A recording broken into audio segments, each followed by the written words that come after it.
eu vim aqui te dar algumas dicas sobre como se proteger, especialmente se você for a uma igreja presbiteriana do Brasil nos próximos dias ou se você está em uma agora. Primeiro, não precisa ficar em pânico, apenas atento.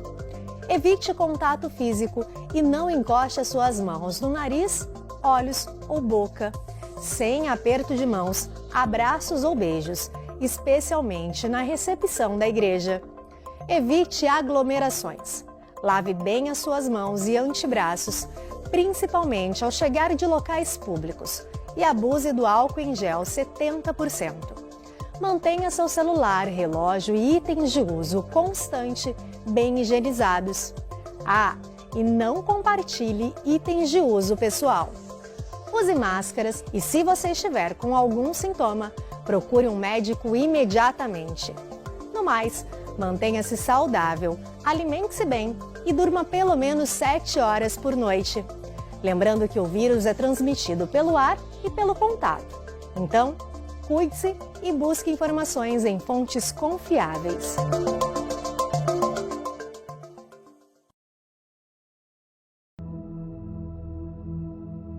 Boa noite, meus irmãos. Vamos dar início à nossa reunião de oração, na verdade, o nosso culto de oração, né?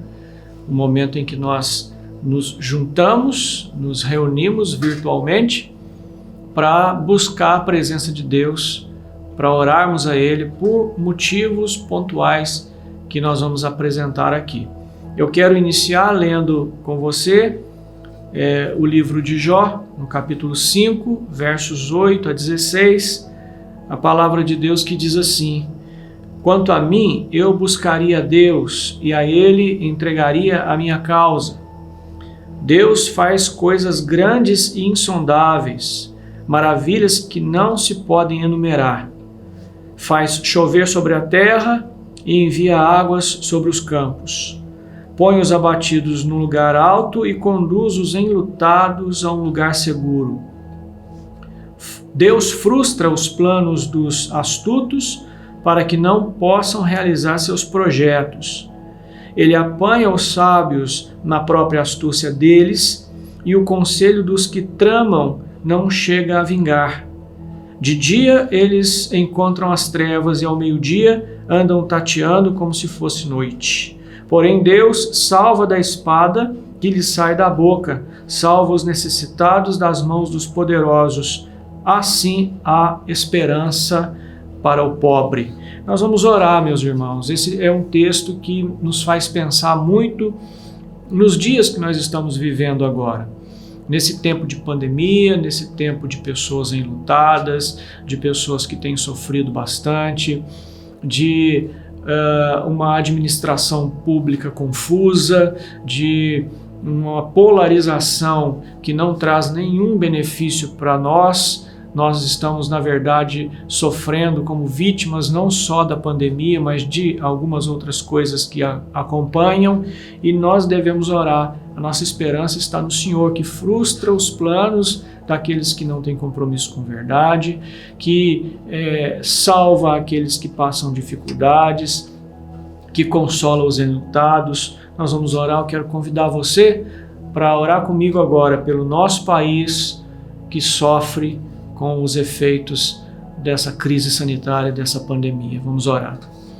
Santo Deus, nosso Pai, nós queremos em primeiro lugar te agradecer pelo nosso país, pelas riquezas que nós temos, pela vastidão, Senhor, desse território, pela fartura que existe na nossa terra.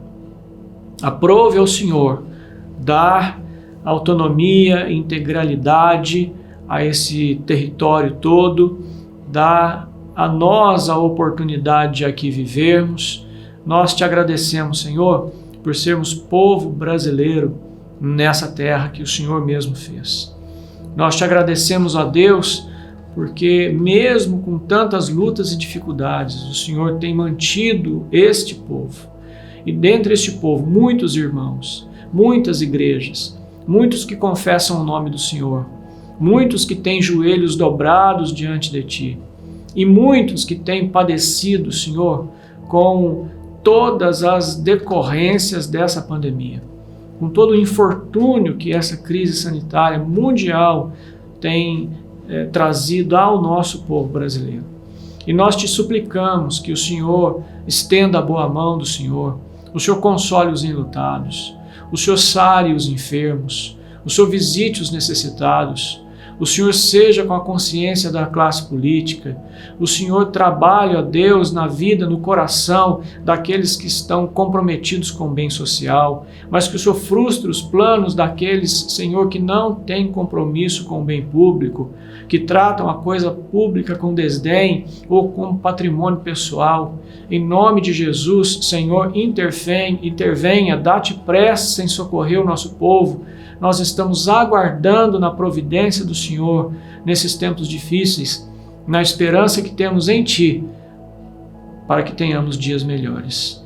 É a nossa oração, em nome de Jesus. Amém.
Irmãos, vamos orar pelos enfermos, por aqueles que têm enfrentado frente a frente aí essa doença.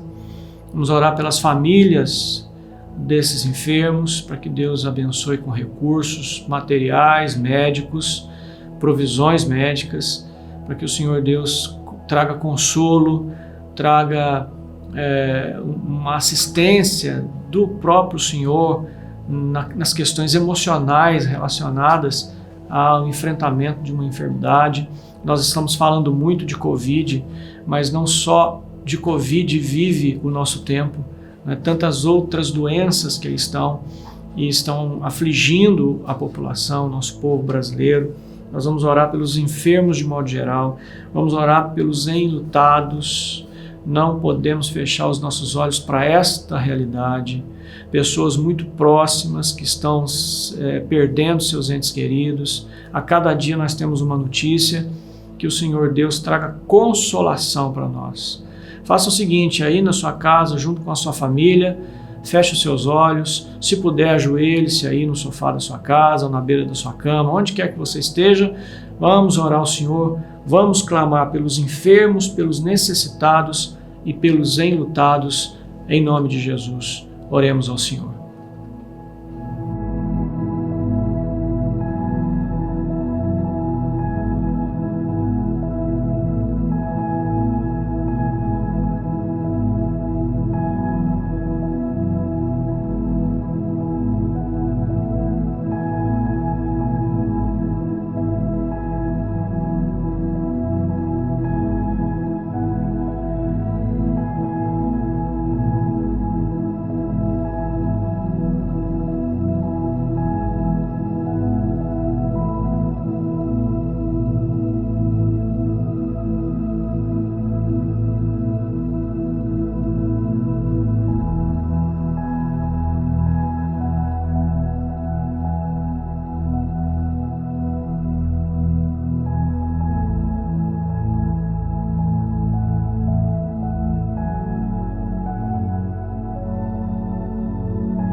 Os céus, tu és Senhor absoluto.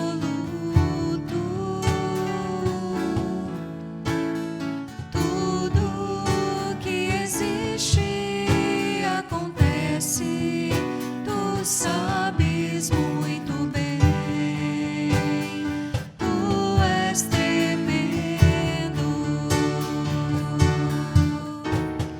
E apesar dessa glória que tens, tu te importas comigo também. E este amor tão grande eleva-me, amarra-me a ti. Tu és tremendo.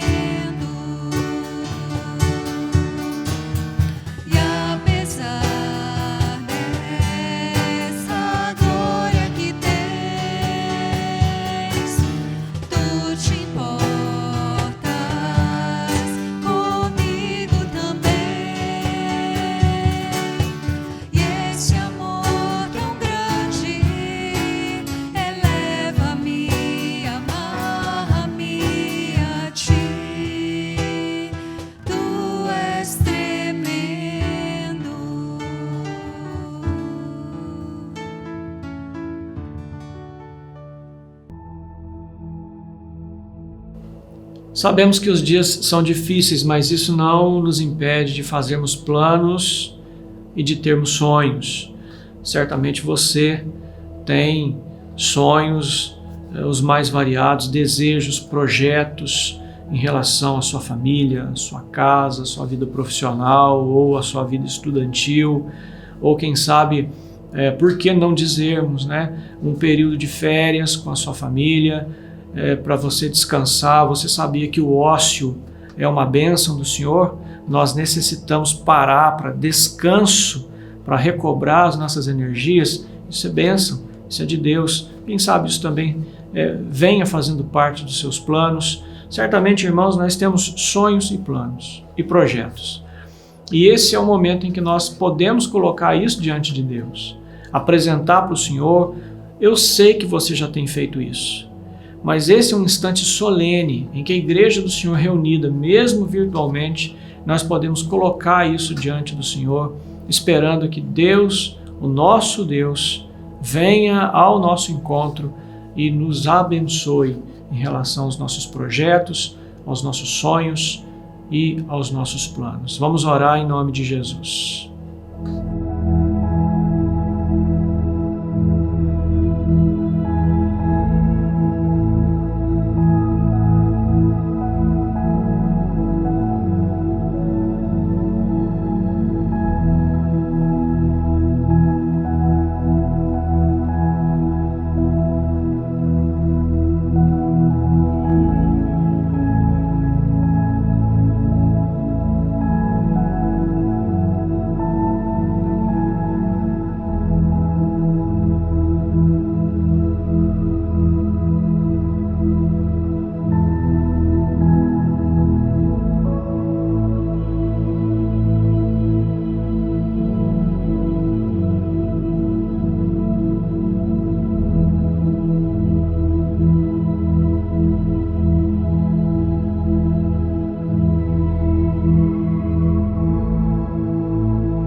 São as tuas obras, Senhor Todo-Poderoso.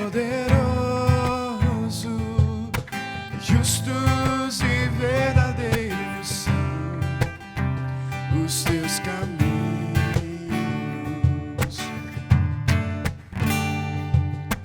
Grandes são as tuas obras, Senhor Todo-Poderoso. Justos e verdadeiros são os teus caminhos.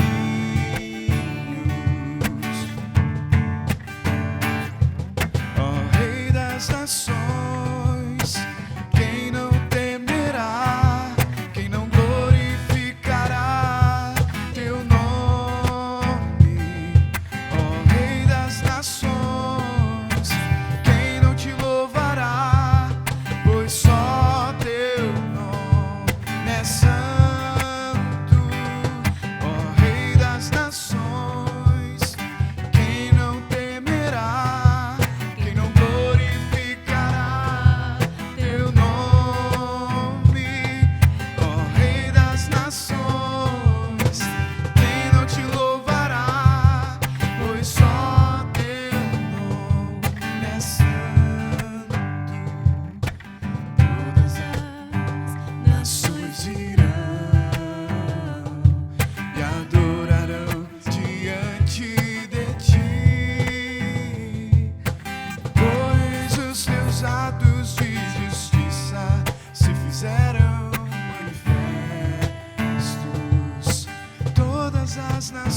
Meus irmãos, o Senhor Deus tem nos chamado para vivermos mais próximos dele, termos uma vida consagrada ao Senhor.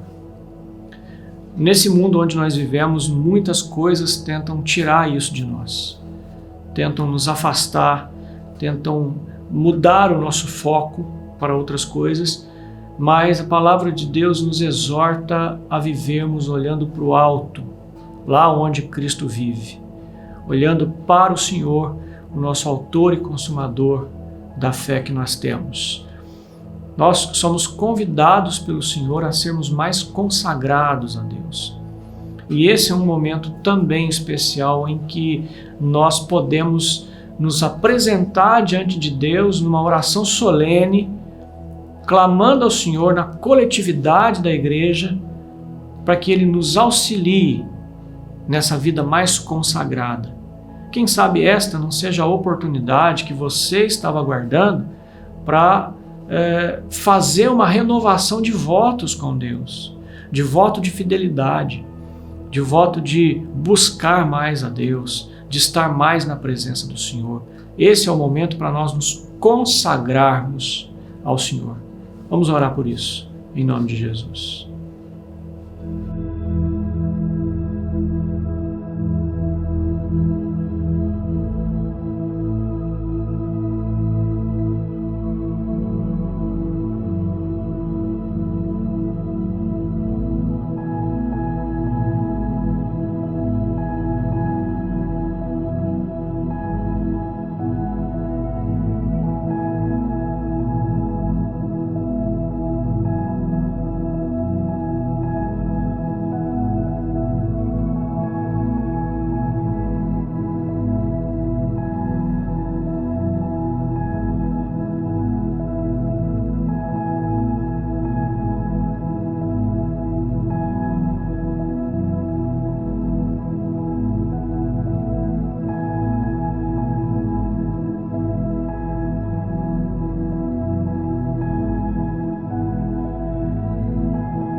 A minha alma tem sede de ti,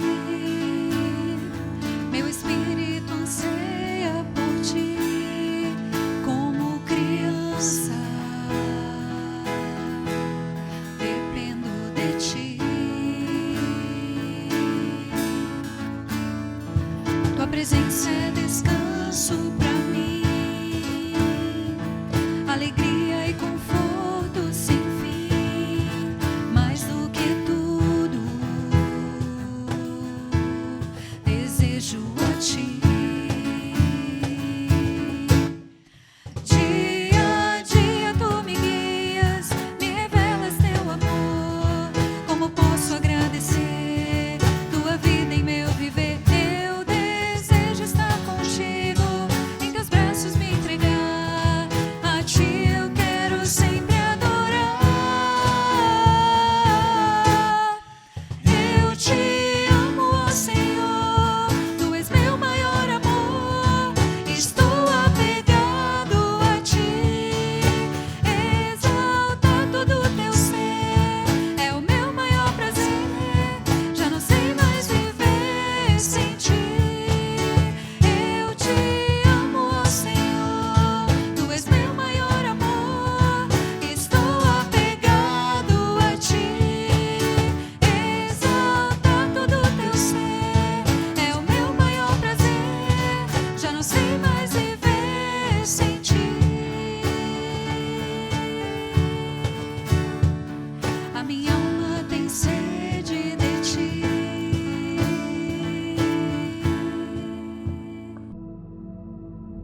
Nós vamos meditar na palavra de Deus no livro das Crônicas, no segundo livro das Crônicas, capítulo 7. Eu quero fazer a leitura aqui dos versos 11 a 14. Palavra de Deus que assim diz: Assim Salomão acabou a casa do Senhor e a casa do rei. Tudo quanto Salomão intentou fazer na casa do Senhor e na sua casa, prosperamente o efetuou.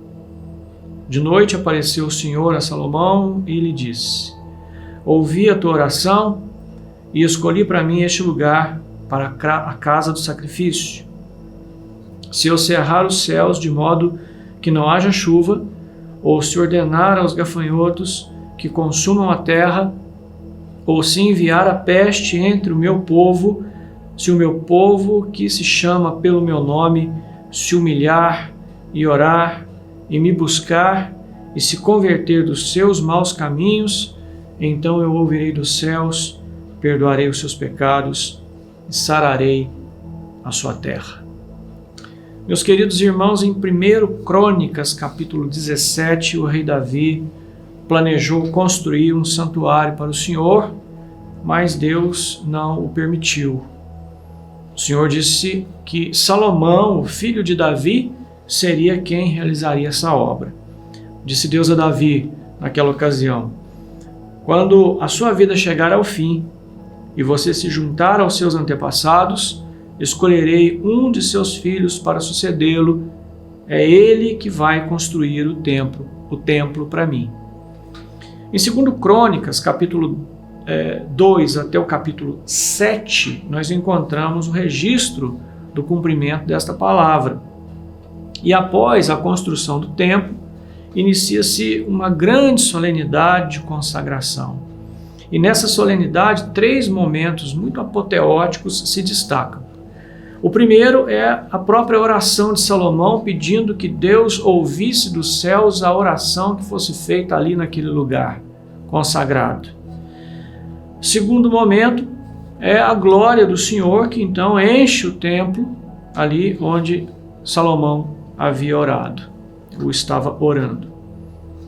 E o terceiro momento é a resposta que Deus dá a Salomão de acordo com a oração que ele havia feito. O texto que nós lemos agora é, na verdade, uma pequena parte dessa resposta de Deus a Salomão. E nele nós encontramos 4 preciosas lições. Em primeiro lugar, nós aprendemos e vemos nesta resposta de Deus que nós somos um povo de íntima relação com o Senhor. Notem bem que Deus se refere a nós como seu povo, isto é, um povo que pertence a Ele, de propriedade particular do Senhor, e um povo que pertence a Deus duplamente. Certamente você já deve ter ouvido a história daquele garoto que construiu um barquinho para que ele pudesse brincar num riacho.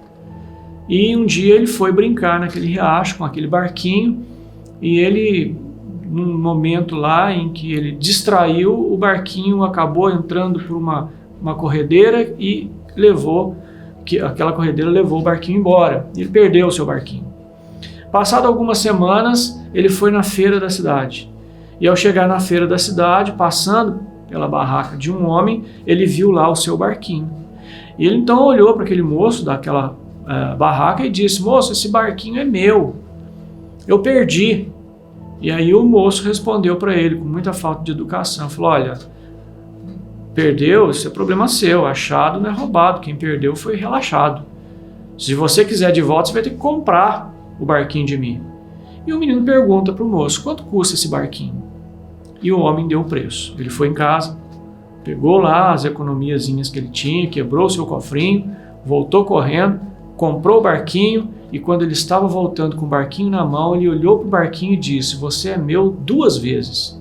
Primeiro porque eu te fiz, e segundo porque eu te comprei. Esse é o caso do povo de Deus. Nós somos de Deus porque foi Ele quem nos fez. Somos feitos à imagem conforme a semelhança do Senhor. E somos dele porque Ele nos comprou. Nos comprou com o sangue do Senhor Jesus. Deus também se refere a nós como um povo que se chama pelo seu nome. E essa ideia de povo que se chama pelo nome de Deus dá um significado de identificação. Nós somos identificados como povo de Deus. Nós somos identificados com o próprio Deus.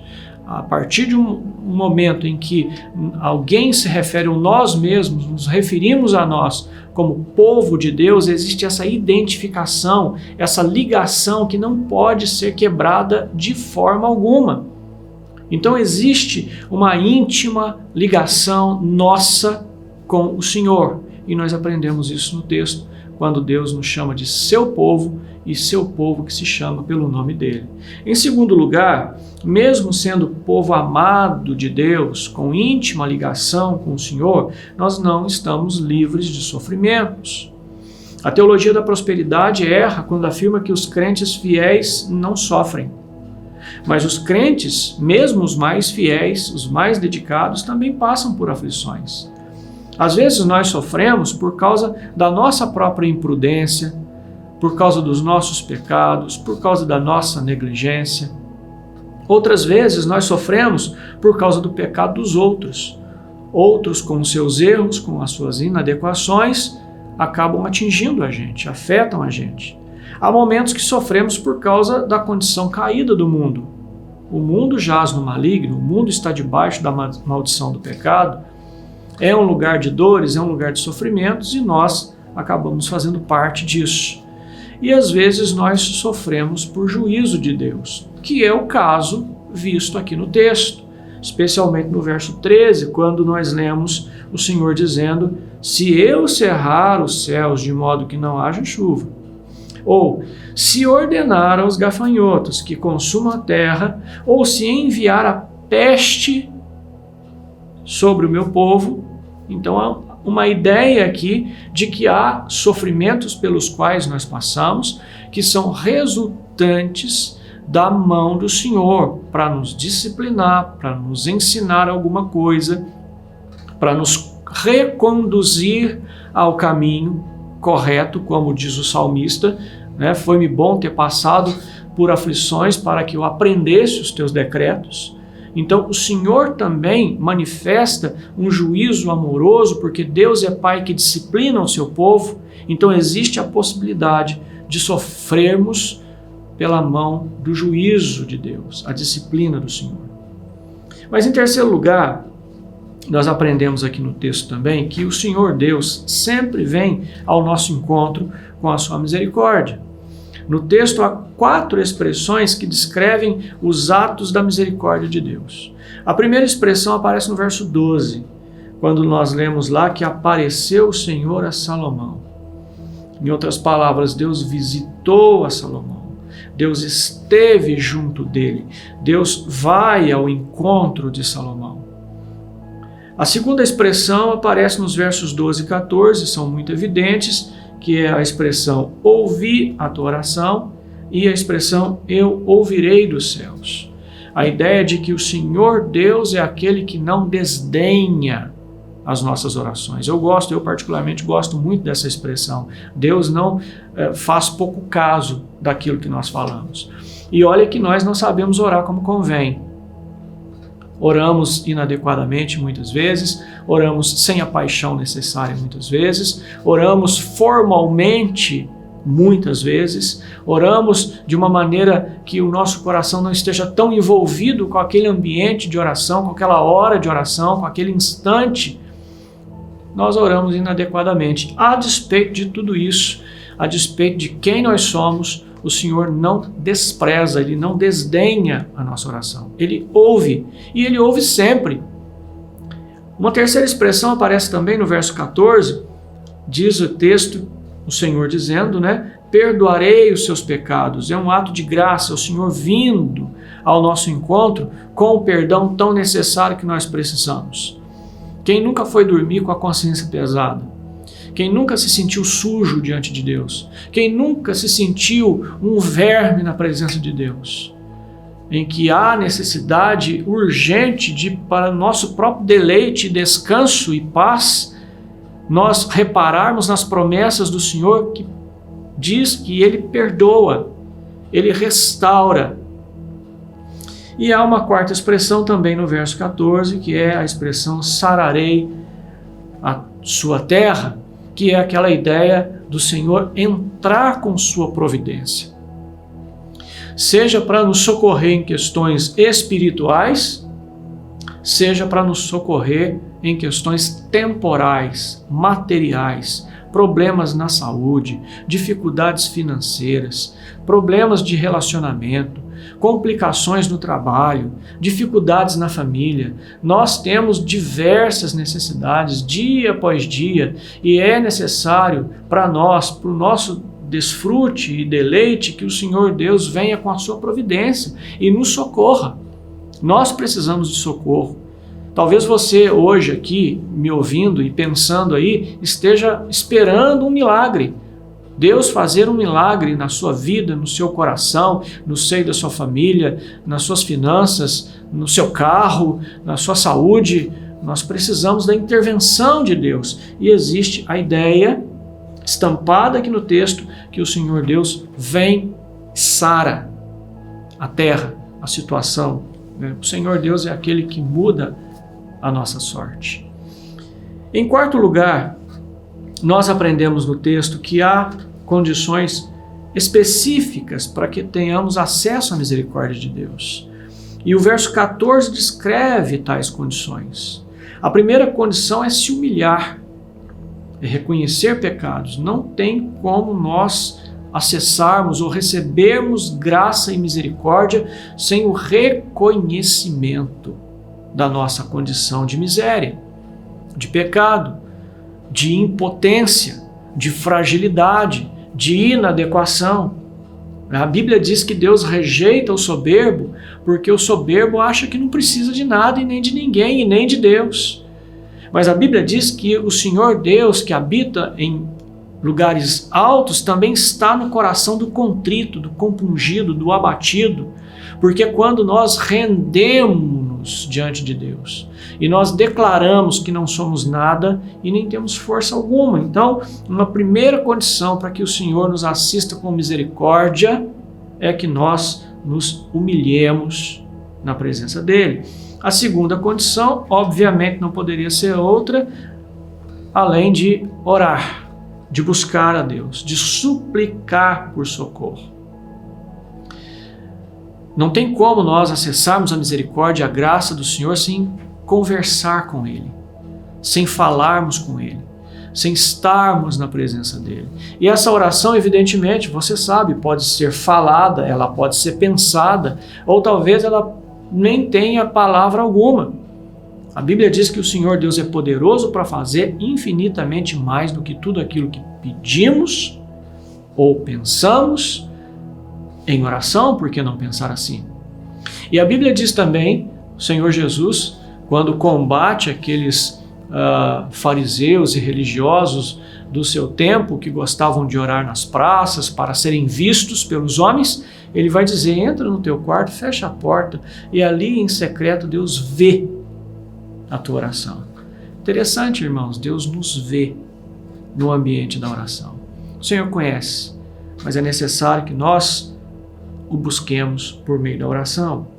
Uma terceira condição é a própria busca pelo Senhor, que nada mais é do que procurarmos conhecer o caráter de Deus, procurarmos conhecer a vontade de Deus. É o esforço para que nós, conhecendo o caráter de Deus, conhecendo a vontade de Deus, nos esforcemos para viver em lealdade ao Senhor. Essa busca pelo Senhor é a busca que nós fazemos por meio da palavra, da Escritura. Deus se revela na sua palavra, Deus se mostra através da palavra. Aprove ao Senhor escolher textos escritos para se revelar a nós, para falar conosco, para se comunicar conosco, que nós não teremos como buscar o Senhor em outra fonte. E a quarta condição é nos convertermos ao Senhor. Não temos acesso à misericórdia se nós não nos propusermos a converter, a mudar o nosso coração, a abandonar pecados, a mudar de vida. O arrependimento, que é uma coisa tão necessária no ato da humilhação, da confissão, inclui a disposição interior de ser outra pessoa. Inclui o esforço, a estratégia que nós fazemos para evitar aquele estilo de vida que é ofensivo a Deus.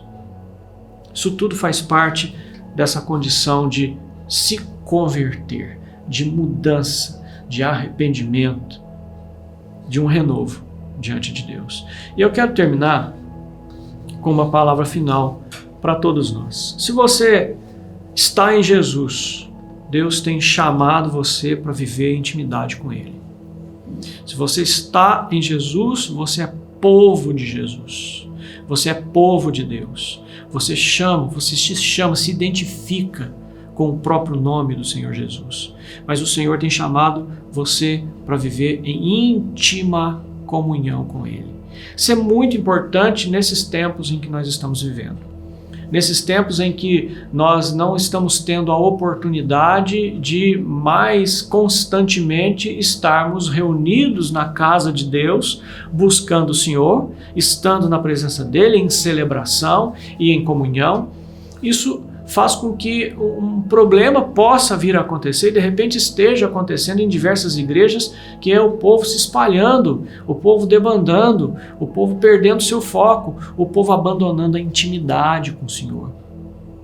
É bem verdade que alguns vão dizer assim, mas a intimidade do Senhor é medida pela presença no templo? Obviamente que não, mas que isso ajuda e fortalece o coração do crente para que ele esteja cada vez mais com o Senhor, é verdade.